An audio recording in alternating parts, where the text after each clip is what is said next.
hopefully we can get there at that point. But I want to thank you both publicly. Thank you for being patient, for waiting, and we look forward to a successful session, especially for the health science centers around the state. Thank you. Thank you. Thank you. Mayor, thank you. Doctor, thank you. Anyone else text line specifically on the UT University of Texas system? All right, Dr. Ransom, University of North Texas Health Science Center, thank you for your patience.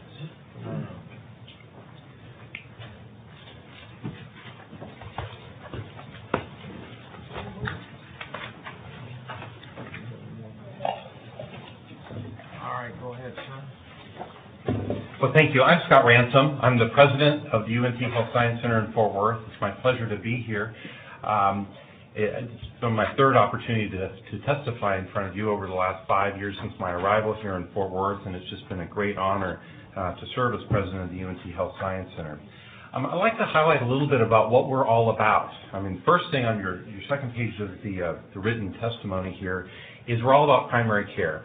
Our institution does a unique contribution to the state of Texas in providing more primary care doctors than anybody else by far. In fact, we graduated the third most primary care physicians by percentage of our graduating class of anybody in the entire country. The last data I saw about a year ago. We also emphasize rural medicine. We have a very special rural osteopathic medical education tract that just graduated its first graduates last spring. Thirdly, geriatric medicine. We have among the world's best in focusing on aging and Alzheimer's related research. We focus our students on that, and also our clinical programs are outstanding in geriatric medicine. And then lastly, it's a very unique program, and that's in the area of forensic genetics and human identification. When I arrived, somebody told me that we were either the best or second best in the world on that. And I asked a couple of questions. I asked who the other one was, and they said, the FBI. And I thought, well, that makes sense. And asked why them. And it turned out to be this wonderful scientist that leads their investigative work, Bruce Bedoli. It took 2 years, but 2 years ago we did recruit Dr. Bedoli and most of his team, which I think if we stole their best of the other good one, we're probably right there at the best in the country right now, which is really an outstanding place to be. So those are our focuses. We focus our educational, our clinical, and our research programs in those areas. We have certainly responded to the budgetary challenges in the state of Texas. We understand the significant financial challenges without question. We want to be a good partner with the state of Texas. For the 2.5% and the 5% reductions, we really focused on some of those areas that really did not affect the academic programs. We focused on maintenance and operations and non-personnel. We also eliminated about 120 non-filled positions to support that, and also did not fill 2 vice president positions who were folks that were retiring. On cost savings initiatives, which is something that we've been very proud of as far as our outcomes, we take a very, very strong business approach, a very traditional business approach in how we run the Health Science Center. That is something that supported our decision-making, supported our process, improved our practice plan, improved our research and other things.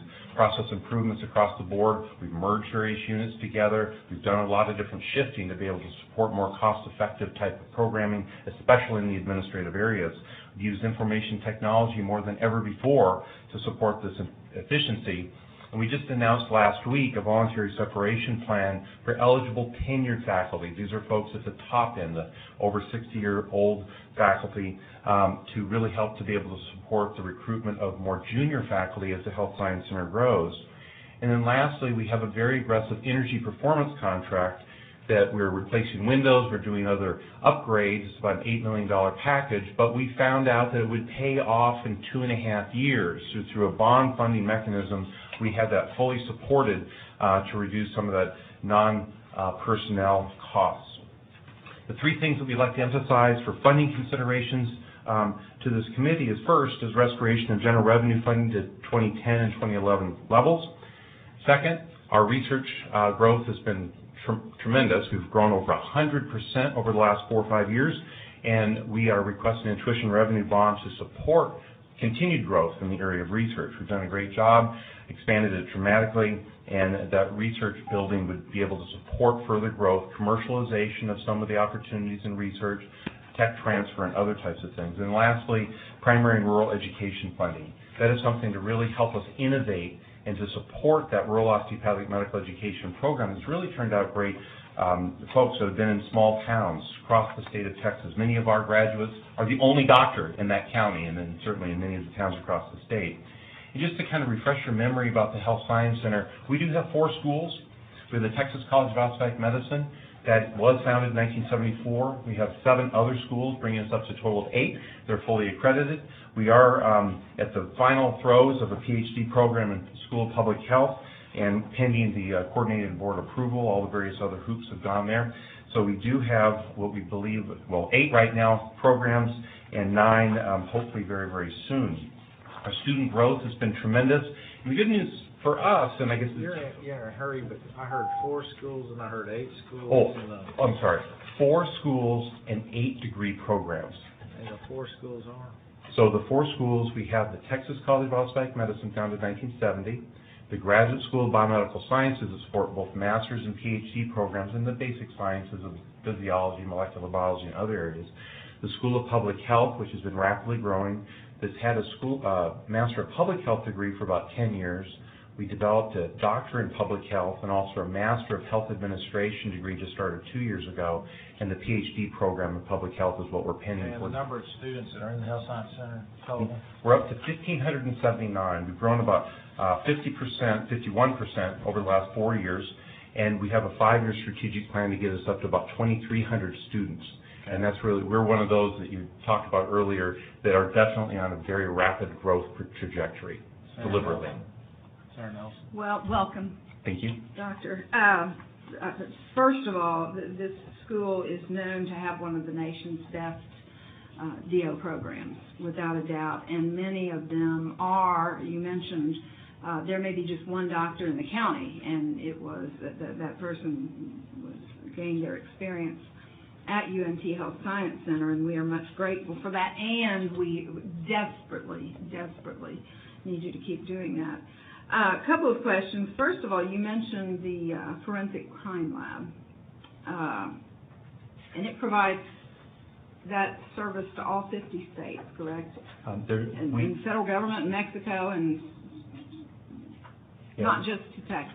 We have various contracts with the Department of Justice, the FBI, the CIA, as well as the country of Chile. We do a number of different human remains identification for the Pinochet massacre back in the 70s. So we do have both local from the state of Texas, but also across the country and across the world. So do you draw any private or local or federal dollars for that effort? What percentage of that is state funding and what is all other?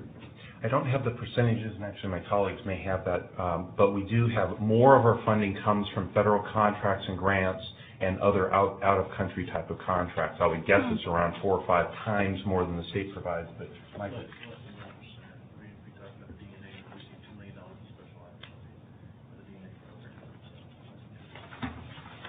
Ballpark. Well, I mean, let's make sure it's clear. So you get $2 million from the state for that program. How much is the total? How much you spend on that total program? On the total program, I don't have those numbers, but I can get those. Give me a ballpark. It's on the order of $8 to $9 million a year of total funding. Wow. So about a fourth of it. It's a very substantial funding, and with the addition of Dr. Badoli and his team, we've just been going gangbusters. That program is growing fast, and it's something that we're obviously very, very proud of. It's something that's really a tremendous asset to the institution and to the state of Texas. Perfect. And you do have a building there on campus named after a very famous former speaker in Texas? Yes, we do. Right? We have. Oh, I didn't see you out there again. We are very proud of the Give Lewis Health Science Center Library on our campus. It's been around for about, 18 years or so. So it's certainly, it's been a real, it's a great jewel and certainly a center of a lot of student activity on our campus. Well, I said that because I know how instrumental Speaker Lewis was to the creation of this whole concept of what you all are doing, and we're very grateful for that. That's all, Mr. Chairman. Speaker Lewis, nice to see you. Thanks for coming. All right, Senator Zaffarine. I'll yield to Senator Dewell. Senator Dewell? No, Go ahead. that's No, fine. go ahead, Senator Dewell. Were you finished with your presentation, or did we? The only additional things I was going to highlight is really just our growth. We've grown our student programs, and we continue to grow those, well, like I mentioned, to about 2,350 students. We've roughly doubled our faculty in the last 4 or 5 years That includes DOs, MDs, PhDs, and others. We've more than doubled our research in the last 4 or 5 years to about $41.7 million of extramural funding. And something I'm very, very proud of is our clinics. We have roughly gone up 300%, actually 283% over the last 4 years in the number of patient encounters on our campus.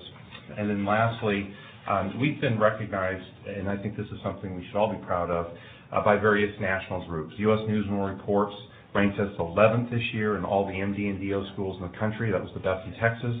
15th in the country in geriatric medicine, which was the best in Texas. 19th in primary care medical schools, in the best in Texas, and 22nd in rural medicine. That's of the 151 or so MD and DO medical schools in the country.